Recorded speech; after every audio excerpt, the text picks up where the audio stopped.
Salam BSI, satukan kekuatan menuju sejahtera. Satu lidi mudah patah, sapu lidi tak mudah patah. Assalamualaikum warahmatullahi wabarakatuh. Waalaikumsalam. Selamat datang Akang Ece Badayang semua di studio podcast Koperasi BSI Mencari Solusi. Saya Taufik Abdurrahman akan menemani Anda berbincang-bincang seputar koperasi, lebih detailnya koperasi syariah. Hadir malam ini bersama kita, kerennya namanya Pak Wow. Ya, Pak Wow. Lengkapnya itu Bapak Dr. Randes Wawan Purnama MSI selaku dosen UPI jurusan Teknik Elektro dan dosen TELU ya, Telkom University ya, Pak Wow ya. Ya. Kemudian beliau juga selaku pengamat pendidikan dan sosial ya, aktif di medsos luar biasa ini.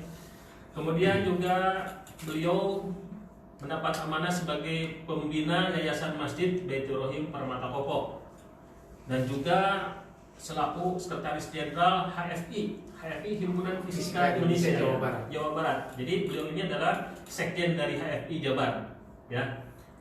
Akang Ece Badaya, malam ini kita akan bincang-bincang seputar koperasi ya, mungkin juga lebih dalam dari koperasi syariah, baik itu konteks masa lalunya seperti apa kok muncul koperasi, kemudian konteks saat ini seperti apa dan kedepannya seperti apa gitu Pak Wow. Siap. Karena tema malam ini adalah manajemen koperasi syariah berbasis life skill. Nah, ini ada satu ini ya yang berkembang ya di kan saya aktif di koperasi agak lama juga nih. Di masyarakat itu kalau koperasi itu gampang enak diomongkan, nggak enak dilakukan namanya.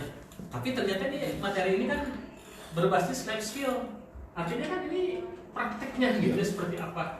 Tapi ya karena ini kita akan melihat sesuatu secara ya meskipun waktu terbatas agak menyeluruh, kita pinginnya lihat 3 dimensi waktu nih ya. Hadirnya koperasi masa lalu itu seperti apa nih, kemudian perkembangannya seperti apa, konteksnya saat ini seperti apa, dan ke depan harus seperti apa gitu Pak Wow. Oke. Gitu ya Pak. Mungkin masa lalunya gimana dari Pak Wow. Ya silakan Pak Wow ya, kita dengarkan nih paparan dari Pak Wow ya. Silakan Pak Wow. Oke, para pemirsa sekalian, hari ini saya memenuhi dengan sahabat saya Pak Taufik Abdurrahman ya, untuk berbincang sekitar basis life skill untuk manajemen sebuah koperasi atau organisasi ke depan yang lebih baik. Berdasarkan pengalaman dan juga berdasarkan hasil proses belajar, pengamatan dan sebagainya. Koperasi ini kita sudah mengetahui ya. Saya mengetahui koperasi ini mungkin sejak SD gitu ya. Sejak SD tahun 80-an gitu. Hanya saya belum lahir Pak Wow. Betul. Saya pun SD 75 ya, kemudian sekitar tahun 80-an mungkin kelas 5 atau kelas 6 81 guru ekonomi sudah mengajarkan tentang koperasi, sebuah organisasi ekonomi yang berwatak sosial, kemudian berdasar atas ajas kekeluargaan. Jadi secara historis koperasi itu sudah ada di zaman Belanda, Kang Topik ya. Jadi penggagas pertamanya itu menurut sejarah itu adalah Patih R. Wiryatmaja ya. Nah, beliau sangat peduli gitu ya dengan adanya sebuah keprihatinan sosial di masyarakat, di mana para masyarakat merasa itu banyak yang terjerat rentenir ya, pinjam uang, kemudian dia sampai habis semua uangnya itu hanya untuk membayar hutangnya itu kepada para rentenir, sehingga berpikir bagaimana kalau masyarakat itu kita berdayakan secara ekonomi sehingga dibuatlah suatu organisasi yang berdasarkan atas ajas kekeluargaan, artinya tolong menolong, di sana ada pertolongan, tolong menolong, sehingga nanti masyarakat akan terbantu untuk meningkatkan kesejahteraan hidupnya. Nah, pada saat itulah kemudian dirasakan manfaatnya dengan berjalannya peradaban, intelektualitas berkembang, kemudian para pemikir itu sampai berpikir tentang kalau sistem perekonomian itu didasarkan kepada koperasi yang digagas seperti yang diungkapkan oleh R.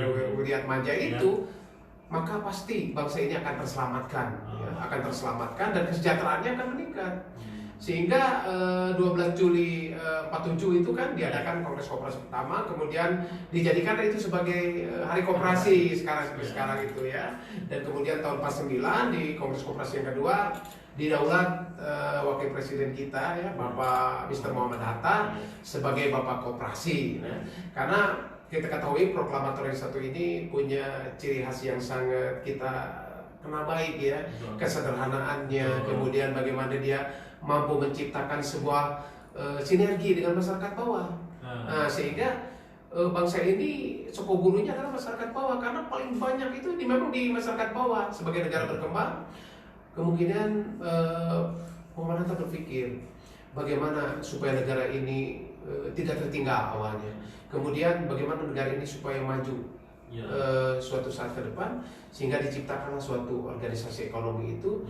Dan kita bisa rasakan bahwa dalam krisis ekonomi dunia, Pak Taufik ya, termasuk di Eropa, pada saat betul-betul kita tuh kehilangan akal gitu, bagaimana untuk bisa bangkit dari krisis gitu ya.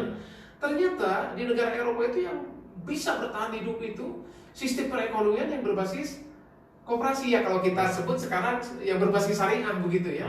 Karena kenapa dikatakan bahwa koperasi itu berbasis syariah? Nah, kaitannya dengan tadi membantu masyarakat, juga tadi kekuatan ekonomi di luar ya, yang berbasis syariah itu kuat tuh. Gimana? Jadi begini ya. Jadi pada saat pertama koperasi itu didirikan, itu sebetulnya tanpa dikatakan pun itu sudah mengandung syariat gitu. Nah, istilah syariat itu kan hanya untuk membedakan, karena dalam perjalanannya mungkin ada beberapa organisasi ekonomi yang tidak didasarkan kepada apa yang disebut dengan syariat. Jadi hanya berorientasi kepada keuntungan semata, kepada profit semata, kepada rentabel ya. Nah, koperasi itu berbeda. Jadi koperasi itu inti utamanya yaitu tentang kesejahteraan masyarakat. Nah, setelah itu tercapai, kemudian pengelola koperasi berhak tidak mendapatkan katakanlah keuntungan dari pengelolaan itu, bisa setelah kewajiban utama itu terpenuhi, Pak Taufik, yaitu apa? Mensejahterakan masyarakat. Jadi mensejahterakan masyarakat. Nah, kemudian setelah itu berkembanglah perekonomian itu menjadi sebuah suatu sistem ekonomi yang berdasarkan kerakyatan.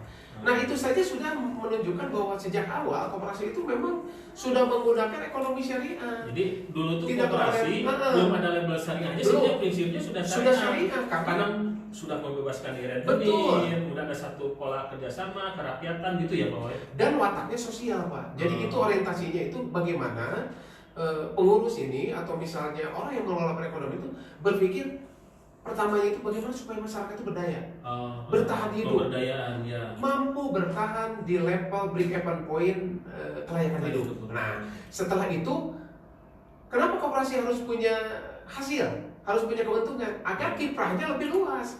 Jadi kalau bisa meningkat, kalau sekarang misalkan koperasi itu katakan bermodalkan X rupiah, masyarakat yang bisa disantuni, dilayani katakanlah 100 orang.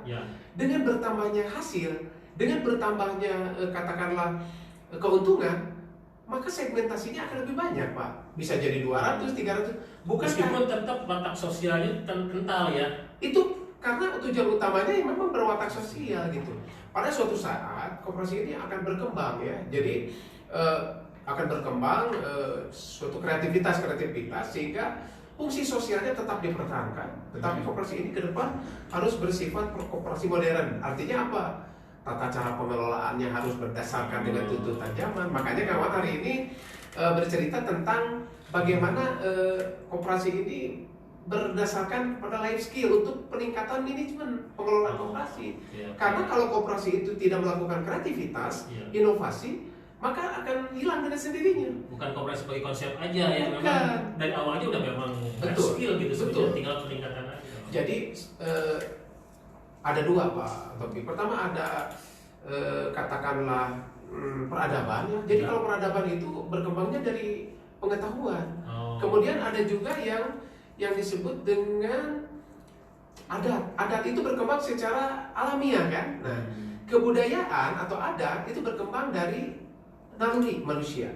Sedangkan kalau peradaban itu dari perkembangan intelektual. Nah, bagaimana sekarang fungsi koperasi ke depan itu harus bisa membaca itu antara perkembangan kebudayaan yang berkembang di masyarakat dengan peradaban yang berkembang berdasarkan perkembangan sains teknologi dan intelektualitas, itu dipadu-padankan sehingga proses pengelolaan koperasi itu harus berubah. Tidak bisa misalkan katakanlah sistem perekonomian yang dibangun pada saat koperasi ini terbentuk masih diterapkan sekarang, itu nggak bisa karena banyak variabel-variabel yang berubah dalam perkembangan manusia, baik perkembangan kebudayaan maupun perkembangan peradaban manusia itu sendiri, Pak. Artinya awal supaya menjadi life skill itu sebenarnya kan awalnya dari apa tadi keilmuan dulu itu ya. Jadi knowledge dulu, kemudian dilakukan berulang-ulang, berbagai improvement, akhirnya jadi life skill gitu ya. Jadi pengelola suatu organisasi tidak terkecuali koperasi itu didasarkan kepada pengalaman, Pak. Jadi pengalaman empirik yang terjadi di masyarakat. Jadi orang yang bisa mempelajari apa yang terjadi pengalaman empirik di masyarakat, mempelajari kelemahannya apa, kelebihannya apa, kemudian hal-hal positifnya apa yang kita bisa kembangkan, dipelajari. Nah, itulah yang kemudian diadakan perubahan-perubahan. Kita ketahui dari mulai koperasi itu disepakati tahun 47 sebagai hari koperasi sampai saat ini kemajuannya kan luar biasa. Luar biasa. Bahkan di Indonesia itu adalah salah satu negara yang contoh sistem perekonomiannya itu selalu dikaitkan dengan falsafah negara, yaitu Pancasila. Nah, di dalam sila kelima jelas itu ada keadilan sosial bagi seluruh rakyat Indonesia pertama. Kemudian kita bisa membaca di pasal 33 ayat 1 Undang-Undang Dasar 45, ya, perekonomian disusun sebagai usaha bersama berdasarkan atas asas kekeluargaan. Dari sana saja kalimat-kalimat yang ada di dalam pasal 33 Undang-Undang Dasar 45 ayat 1 itu semuanya adalah kalimat syariah, Pak. Sebetulnya. Coba kalau kita telusuri, semua yang ada diktum-diktum pasal di dalam Undang-Undang Dasar 45 itu luar biasa sekali para pendiri bangsa ini. Karena para pendiri bangsa ini sudah bisa melihat dari aspek spiritualitasnya, aspek intelektualitas, dan tentu saja para pendiri bangsa itu sudah bisa membaca jauh ke depan gitu ya, futuristik, bersifat futuristik. Jadi apa yang akan terjadi ke depan itu sudah direncanakan di dalam diktum pasal-pasal Undang-Undang 45 itu, Pak. Nah, kalau misalkan Undang-Undang Dasar 45 itu sudah memang bercerita berkandungannya syariah gitu ya. Bahwa ekonomi disusun sebagai usaha bersama itu kan udah syariah. Nah, perkembangan di sini kan makanya ya di Undang-Undang 1267 itu kan koperasi itu adalah organisasi ekonomi rakyat yang berwatak sosial, gitu kan? Tapi tadi kan ada perkembangan peradaban segala macam, akhirnya di Undang-Undang nomor 2592 itu menjadi badan usaha, gitu kan? Nah, apakah undang-undang itu yang tadi dikatakan dari sejak lahirnya itu bahwa itu berwatak sosial ada perubahan nggak? Jadi karena undang-undang itu menjadi badan usaha gitu, Pak? Oke. Jadi gini ya, Pak Teguh. Jadi kalau kita melihat peraturan perundang-undangan atau peraturan pemerintah itu harus secara menyeluruh, secara holistik ya. Jadi tidak bisa misalkan satu pasal dengan pasal lain seperti bertentangan. Kita harus melihatnya secara utuh, karena pasal juga ada penjelasan dan sebagainya. Jadi semua peraturan yang ada di dalam sistem ketatanegaraan kita itu tidak boleh lepas daripada sandaran utamanya, yaitu Pancasila dan Undang-Undang Dasar 45. Nah itu yang harus diorientasi, sehingga semua sistem perekonomian pasti sudah katakanlah dikoridori oleh para pendiri bangsa ini. Wow, ini menarik sekali ini ya pembicaraan, tapi kayaknya kita harus break dulu. Oke, siap. Ya. Baik, akan Kecil Raya kita break dulu sebentar ya. Sampai berjumpa lagi sesaat kemudian. Jadi keuntungan sebanyak-banyaknya. Nah, tidak didasarkan kepada orientasi tadi, tapi pastilah watak sosialnya ada. Tetapi kalau koperasi itu dalam tanda kutip koperasi syariah gitu ya, yang sesuai dengan founding father mendirikan koperasi, itu selalu ada kebersamaan. Kemudian juga hajat hidup orang banyak, watak sosial dan kesejahteraan. Nah, ini satu pertanyaan lagi Pak Wow ya di konteks sekarang. Tadi betul lah, mau koperasi syariah atau non syariah, watak sosialnya ada, kemudian kerjasamanya ada, keuntungan bersama-sama ada. Cuman ada satu perbedaan nih yang sekarang karena di label syariah. Nah, perbedaannya ini misalkan dari sisi pembiayaan atau kredit. Kalau konvensional itu kan basicnya bunga nih. Ya, fatwa ulama udah jelas bunga itu haram. Tapi kan bunga ini kan untuk anggota juga sebetulnya. Nah, pada saat gini, kalau yang tadi katakan untung bersama-sama, rugi ditanggung bersama. Nah, yang konvensional ini kan dia tetapkan bunganya sekian oleh si koperasi berdasarkan musyawarah rapat anggota misalkan. meskipun si anggotanya rugi tetap harus bayar bunga. Iya. Nah kalau si syariah kan enggak bagi hasil. Nah ini seperti apa nih? Apakah label syariah ini memang perkembangan dari pembiasaan itu dari yang awalnya syariah kemudian menjadi non syariah sehingga ada perlu label atau gimana nih Pak? Jadi sebetulnya yang memberikan label syariah itu adalah masyarakat. Masyarakat. Jadi selama koperasi itu sebenarnya label syariah dan non syariah itu tidak perlu ada berpawan ya. Berpawan nggak usah ada. Kenapa? Selama badan usaha yang disebut koperasi itu menjalankan sesuai dengan amanah yang dibuat oleh the founding father yang pada awalnya memang organisasi ekonomi berwatak sosial. Sebenarnya kalimat syariah itu tidak perlu muncul gitu. Karena apa yang dilakukan, apa yang dioperasionalkan dalam kegiatan badan usaha yang kita sebut koperasi itu sudah sama dan sebangun dengan tujuan syariah gitu. Nah, kenapa muncul istilah syariah dan non syariah? Karena dalam perjalanannya ada perbedaan paradigma berpikir. Bukan pembiasaan? Ya, katakanlah bisa disebut pembiasaan. Ya, saya sebut perbedaan paradigma berpikir. Karena pembiasaan itu kan artinya pembelokan gitu ya. Tapi ini paradigma gitu. Betul, paradigmanya itu perbedaan paradigma berpikir itu disebut pembiasaan itu kan apa? Pengelolanya. Makanya seorang pengelola koperasi itu ya harus mempunyai 4 kecakapan hidup yang Paul sebut dengan life skill itu. Apa tuh 4 kecakapan tuh? Ya, syarat suatu pengelola badan usaha yang disebut koperasi agar dia itu mampu menyampaikan amanah sesuai dengan founding father inginkan, memberikan kesejahteraan kepada masyarakat, badan usaha tetapi dijauhkan daripada ekonomi yang bersifat yang non syariah tadi. Minimal harus punya 4 kecakapan. Yang pertama adalah kecakapan intelektualitas. Ya, life skillnya itu dalam bentuk artinya pengetahuan. Jadi intelektualitas itu adalah pengetahuan yang dimiliki oleh seseorang mulai sekolah di jurusan koperasi, perbankan, ekonomi dan sebagainya. Sesuatu ilmu dulu gitu ya. Ilmunya dulu. Jadi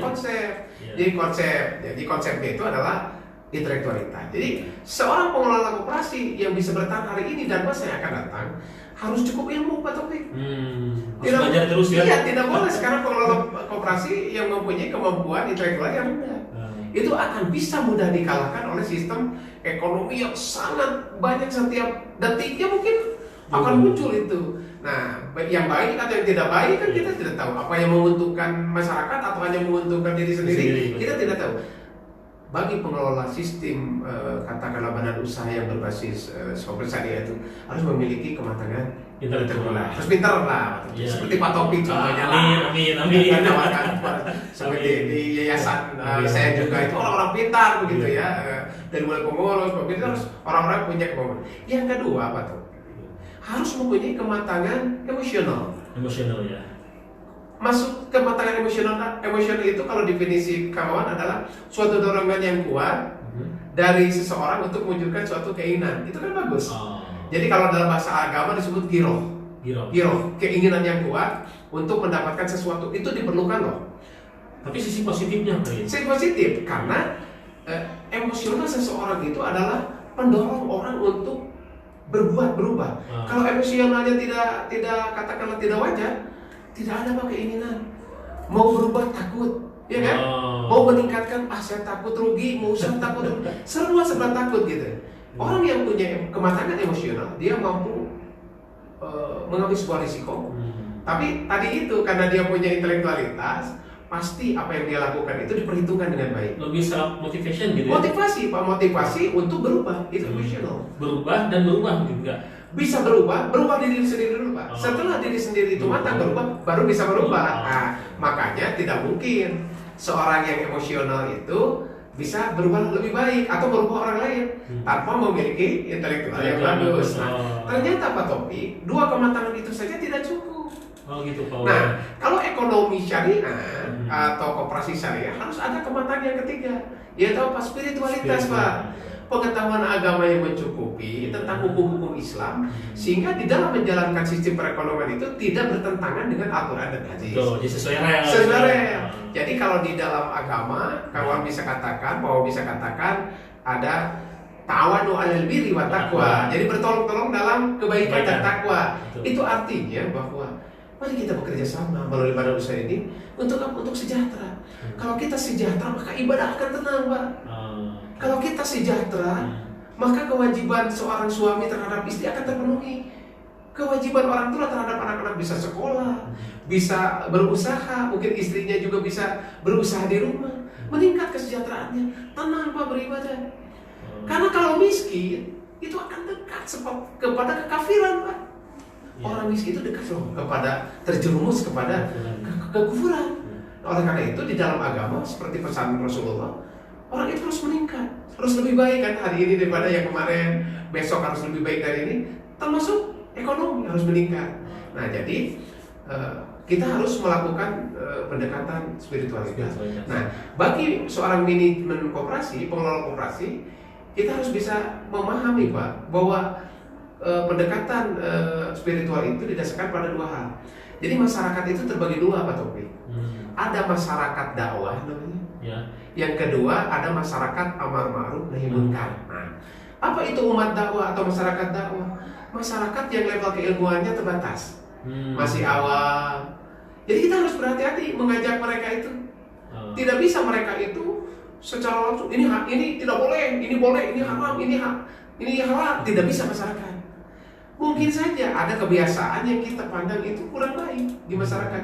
Tapi kalau kita langsung mengatakan terlarang, diharamkan oleh agama, dia itu bukan hanya tidak akan berubah, maka akan memusuhi kita. Tapi coba Rasulullah, ketika khamar itu diharamkan, kan tidak langsung, bertahap ya. Bertahap. Khamar itu manfaatnya ada. Bahkan kalau masalah riba juga bertahap ya. Bertahap Pak, riba ada manfaatnya, tapi mudaratnya lebih banyak. Orang mulai berpikir, kemudian tidak dikatakan bahwa minuman keras itu haram, tetapi mungkin kata Rasul, barang siapa yang minuman keras jangan mendekati tempat sholat kami, gitu kan? Itu umat dakwah Pak. Jadi artinya yang keimanannya masih fluktuasi. Setelah kita melakukan sebuah pembinaan, pendekatan ke masyarakat, berubah Pak tingkat keimanannya, tingkat ketaatannya menjadi kuat. Setelah mereka kuat, baru kita bisa mengatakan kepada mereka mabuk-mabukan itu haram, riba itu haram dan sebagainya bisa. Mereka sudah kuat Pak. Betul. Sudah kuat. Nah itu yang disebut dengan umat amar ma'ruf nahi munkar. Seperti saya misalnya ke Pak Topik, kalau Pak Topik katakan minuman keras, saya katakan Pak Topik berhenti itu haram. Atau saya melakukan suatu dosa, Pak Topik bisa bilang ke saya, Pak Wab itu dosa. Saya tidak apa-apa, karena saya adalah umat amar ma'ruf nahi munkar. Kalau nanti sudah mengerti, gitu, pasti akan menerima sebagai sebuah saran dan masukan. Tapi umat dakwah itu mungkin akan memusuhi. Sama lah seperti kita ke anak-anak kita juga kan. Betul. Ada anak itu kalau masih kecil ya kalau salah ya jangan dihukum, tapi dikasih pengertian. Tapi kalau anak kita sudah dewasa, sudah 18 tahun sudah itu kan harus ada hukuman, ancaman demi kebahagiaan dia masyarakat. Kalau anak-anak kan liatin dampaknya nih akan begini-begini biar paham dulu. Betul. Jadi pendekatan spiritualitas yang harus dimiliki seorang manajer dalam pengelolaan sebuah badan usaha itu sangat penting. Jadi kita tidak salah di dalam melakukan pengelolaan masyarakat. Nah, kenapa badan usaha itu menjadi gagal atau organisasi masyarakat itu gagal? Karena dia tidak bisa memahami dan membaca bagaimana itu harus dilakukan. Umat seperti apa? Makanya harus ada yang disebut dengan ilmu sosiologi itu. Bagaimana kita mendekati masyarakat, bagaimana mempelajari tabiat dan kondisi masyarakat. Masyarakat kita itu di level keimanan yang mana, di level pendidikan yang mana. Oleh karena itu sistem dan strategi itu harus cocok. Dengan itu. Tiga pendataan tadi ya, baru tiga nih. Baru tiga. Intelektual, emosional, spiritual. Nah, ini kalau biasanya disebut IS itu ya? Ya, di IS itu emosional dan spiritual. Ya. Kemudian ada intelektual. Intelektual. Kok ada 4 di bawah, saya nggak paham nih. Nah, saya gini Pak Topik, saya mempelajari karena saya ditumbuh besarkan cara berpikir saya itu di 2 perguruan tinggi yang terkenal lah. Saya alumnus IKIP Bandung ya di Fisika dan di Institut Teknologi Bandung. Jadi guru-guru saya di kedua perguruan tinggi itu telah memberikan banyak cara saya berpikir tentang bagaimana kita mengembangkan sebuah life skill, cakapan hidup. Dan saya bisa berpikir bahwa selain 3 faktor tadi ada kecakapan yang sangat penting dan mungkin jarang dimiliki, yaitu kematangan psikologi. Apa tuh? Jadi kematangan psikologi itu adalah sebuah cara berpikir, cara merasakan apa yang mungkin tidak bisa dilihat tapi kita rasakan. Karena tidak setiap aspek yang kita nilai itu terhadap apa yang kita lihat, Pak. Terhadap apa yang kita lihat. Tetapi apa yang kita rasakan? Nah sekarang orang itu bisa melihat, tetapi tidak bisa merasa, Pak. Jadi orang itu, istilah kawan mengajarkan kalau di kelas ke mahasiswa, jadi orang itu jangan merasa bisa, tapi harus bisa merasa. Bukan merasa bisa, Pak. Tapi sombong. bisa Allah tidak suka, ya. Tapi kalau kita harus merasa, harus bisa merasa. Artinya, apakah yang dirasakan orang itu kalau seperti ini enak enggak? Apakah orang ini sering kali kan gini ya, apa yang kita lihat berbeda dengan apa yang kita rasa. Betul. Oleh karena itu, kematangan psikologi adalah cara orang bisa merasakan apa yang orang rasakan. Nah, pendekatannya ada dua. Yang pertama adalah memandang manusia secara holistik. Jadi kalau memandang secara holistik menyeluruh, Pak.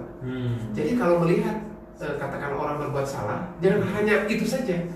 Mesti ditanyakan kenapa orang itu biasanya baik kok sekarang berbuat salah. Pasti ada faktor yang mendorong dia untuk itu. Bisa faktor ekonomi, putus asa, hilaf, atau katakanlah halusinasi kan bisa. Jadi tidak menghukum orang atas satu perbuatan. Tetapi kita bisa menilai orang dari suatu proses.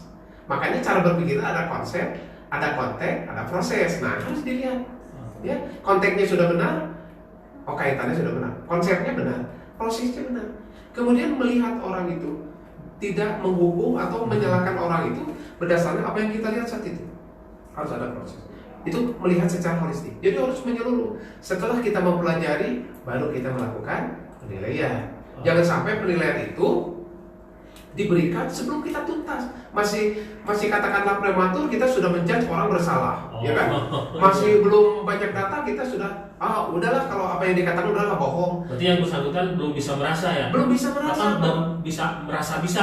Baru merasa bisa, tapi dia tidak bisa merasa istilahnya. Koperasi itu wajib ya. Harus bisa merasa karena si anggota kan pemilik juga harus bisa bagaimana merasa gitu ya. Loh iyalah, kalau sekarang yang namanya badan usaha tidak bisa merasa, kita akan rugi, Pak. Betul, iya. Orang inginnya katakanlah di sini makanan yang akan disediakan, katakanlah di toko kita itu adalah sembako, kita jual alat-alat listrik. Ya gitu. Sebenarnya dua-duanya juga bernilai ekonomi. Ya. Nah, yang satu tidak bernilai ekonomi, Pak. Mungkin alat listrik itu cocok misalkan di perumahan yang memang sedang banyak yang membangun. Nah, jadi secara holistik. Yang kedua adalah kita harus mampu membaca Pak Taufik sebagai seorang pengelola katakanlah ekonomi itu.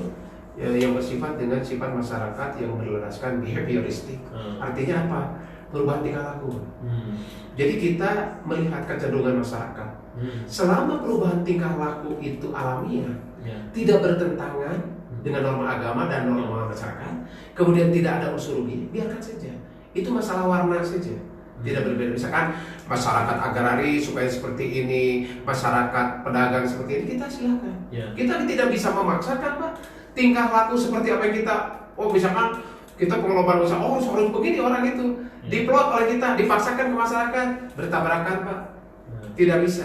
Nah, kalau kolaboratif boleh, misalkan dalam perjalanannya masyarakat diberikan pencerahan, secara konsep, secara konteks, secara proses, tentang katakan coba di dunia yang maju itu, negara yang beradab itu, ada negara yang seperti itu. Nanti biarkan mereka ada sebuah proses transformasi berpikir tanpa kita berpaksa. Karena masyarakat yang merasa berpaksa atau dipaksa oleh orang lain, itu dia tidak akan lama, Pak. Transien sementara. Tapi kalau artinya bahwa kita itu sebenarnya nggak bisa merubah orang gitu saja, tapi yang bisa dirubah itu mindsetnya. Sehingga dari mindset ini bisa berubah perilaku gitu ya. Nggak bisa kita perilakunya dirubah gitu kan ya. Sejarah menunjukkan, Pak. Orang yang menjadi pemimpin itu, raja-raja itu di zaman sejarah itu yang pertama adalah jadi ada yang saya sebut dengan triple M, 3M.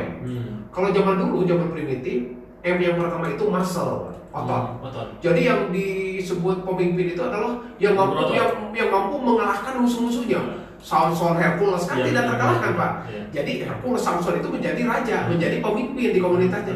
Karena orang takut. Nah, zaman dulu itu muscle, Pak, muscle. Jadi orang yang otot-ototnya tinggi jadi pemimpin. Nah, yang kedua berubah ternyata jadi katakanlah maintenance.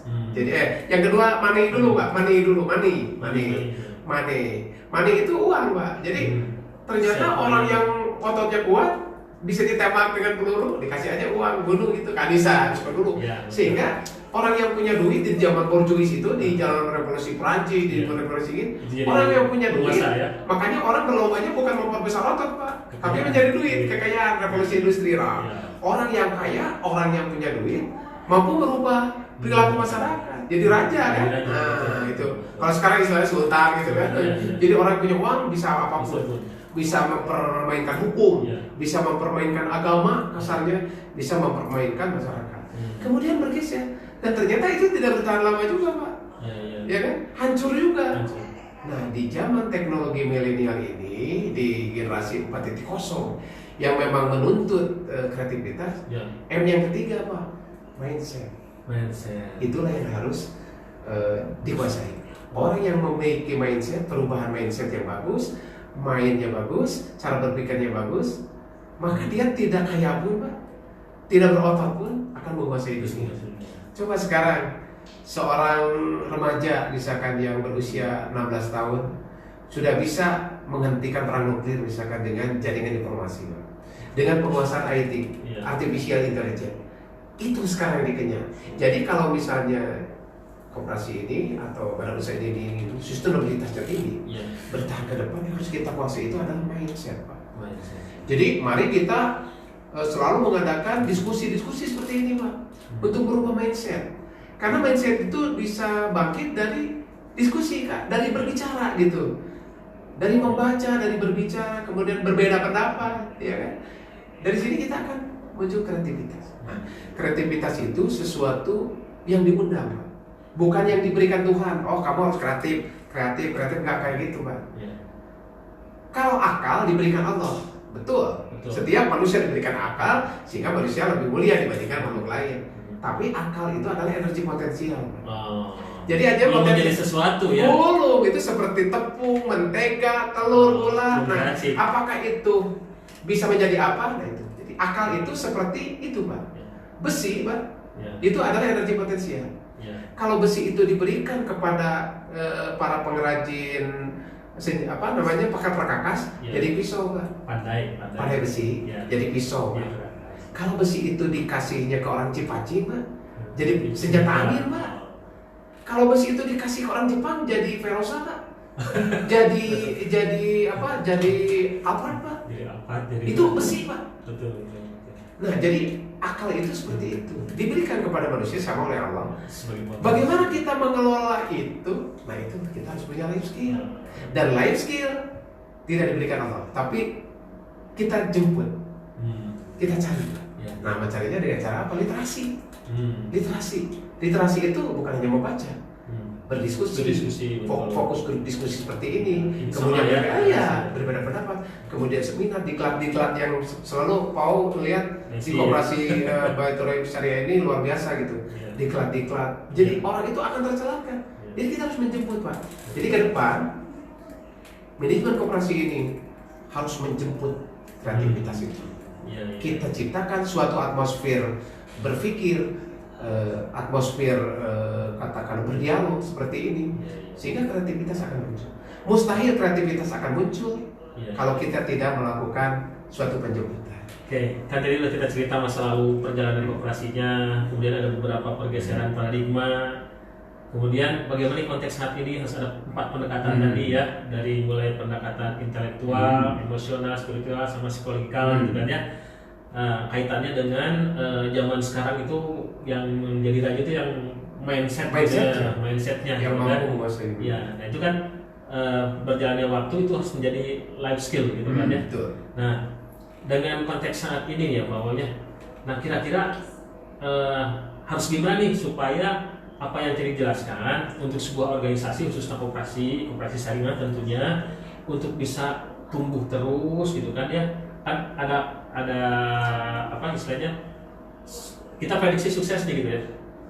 Jadi apa sih yang supaya si koperasi ini tumbuh sustainable gitu ya, terus tumbuh, tidak ada istilahnya drastis jatuh atau apa, ini harus seperti apa nih kawan?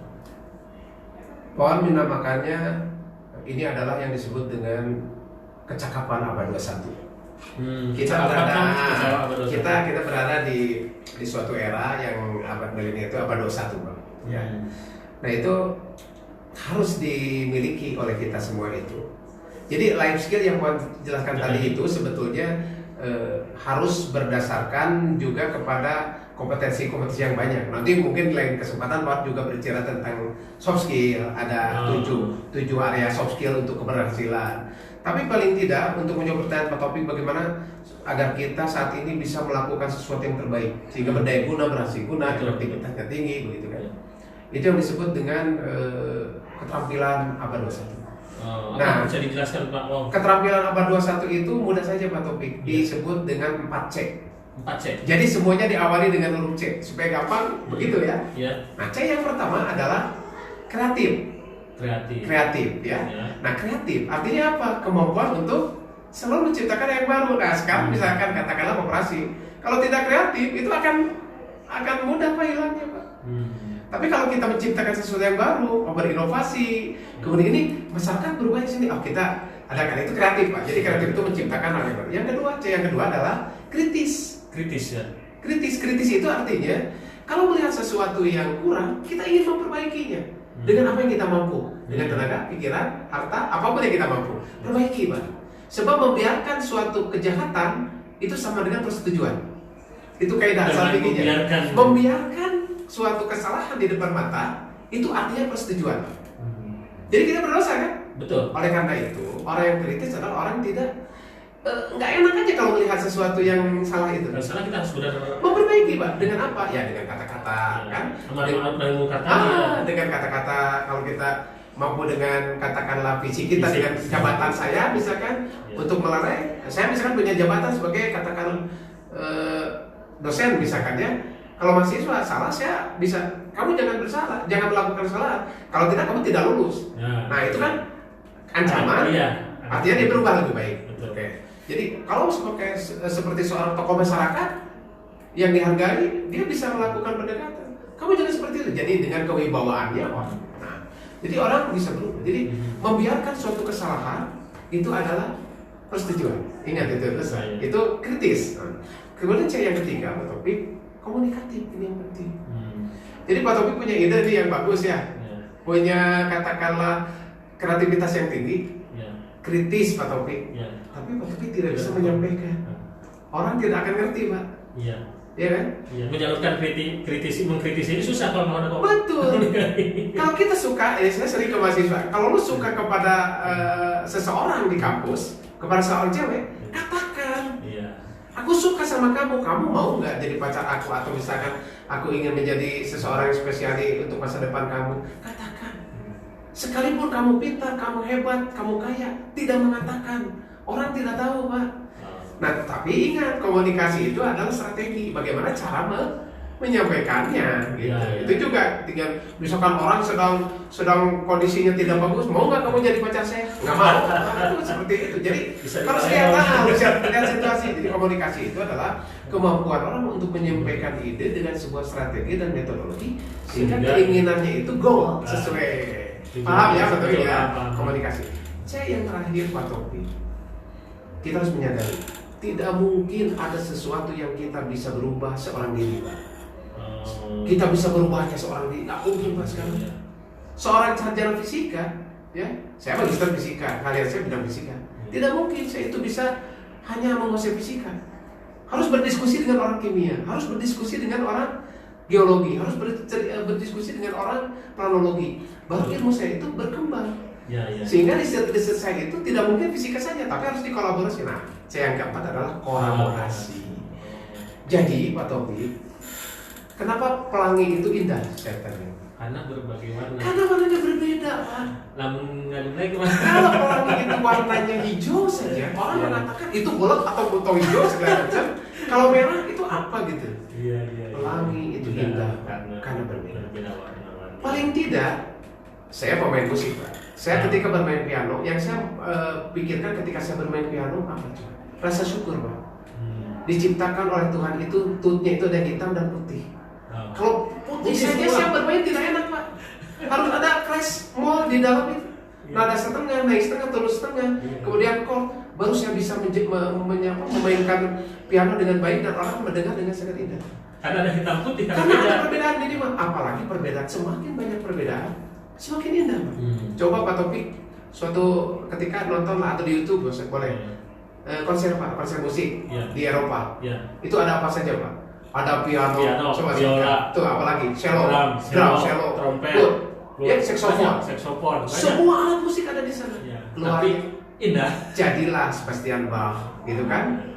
J.B. Lully, sehingga dia bisa menciptakan suatu orkestra yang sangat benar. Dan kalau musik tradisional tanpa gong itu enak. Coba aja musik tradisional, tanpa ada salon, jenglot, ada gong ya, ada seruling.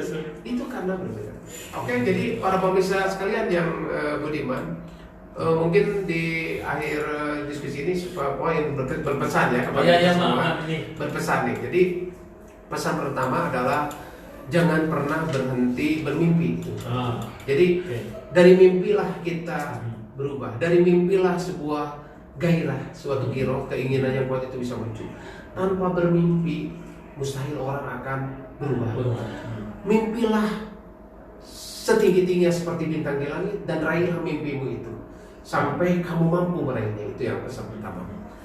Dan yang kedua, ingat anak sekalian ya, para pemirsa sekalian, bahwa kepandaian dan intelektual itu penting, tapi karakter jauh lebih penting. Itu yang harus disadari. Pengetahuan Anda, kemampuan teknologi Anda penting, bagus, tapi karakter jauh lebih penting. Intelektual yang berkarakter, itulah tujuan kita. Dan yang terakhir, pesan buat kalian, jadilah sesuatu orang dalam melakukan pekerjaan itu yang bermanfaat buat orang lain. Pesan Rasul, khairun nas anfa'uhum linnas. Sebaik-baiknya manusia adalah yang paling bermanfaat bagi orang lain. Kang Wawan, Pak ya, Pak Taufik semua, baik di masjid, di yayasan, di kampus, itu selalu berpikir bagaimana kita berbuat sesuatu yang bisa bermanfaat untuk orang lain. Begitu Pak Taufik. Tidak terasa ya Pak Wawan, sebenarnya masih banyak nih yang harus diskusikan. Tapi kan insya Allah lah kalau kita ada waktu dan usia dipanjangkan, diberi kesehatan, kita bertemu lagi lah. Mudah-mudahan di Ramadan depan kita bisa bertemu nih. Bisa, insya Allah. Ramadan. Jadi bagaimana gitu Ramadan dalam mendorong ekonomi Islam, gitu gimana kan bisa lah nanti kita temanya bicarakan lagi. Terima kasih banyak nih Jajawan Kasiron Pak Awau ya. Mudah-mudahan apa yang kita bicarakan hari ini punya manfaat. Tadi kan pesan Pak Awau, kita melakukan sesuatu yang punya manfaat buat yang lain, makanya buat masyarakat luas tentunya ya. Dan ini awalnya dari mimpi gitu kan, mimpi sehingga kita berbuat sesuatu gitu ya. Pak Wawan terima kasih banyak. Sama-sama. Ya, kalau Jajawan Kasiron, mudah-mudahan Pak Wawan diberi kesehatan terus, juga keluarga ya. Allah selalu memberi keberkahan buat Pak Wawan. Ya, begitu para YouTuber ya, netizen, akan kecil baraya semua. Perbicaraan dengan Pak Wawan begitu enak gitu ya. Saya sih tidak bisa menyimpulkan, silakan aja menyimpulkan karena begitu banyak intisari yang bisa kita dapat, dan bahkan terakhir ada 3 pesan dari Pak Wawan gitu yang kita harus pegang ya. Dari kami cukup sekian. Atas segala kekurangan, kesalahan mohon maaf. Semoga ini bermanfaat buat pemirsa atau yang mengikuti acara ini, juga bermanfaat buat masyarakat luas ya. Salam PSI, satukan kekuatan menuju sejahtera. Satu lidi mudah patah, satu lidi tak mudah patah. Billahi taufiq wal hidayah. Wassalamualaikum warahmatullahi wabarakatuh. Waalaikumsalam warahmatullahi wabarakatuh.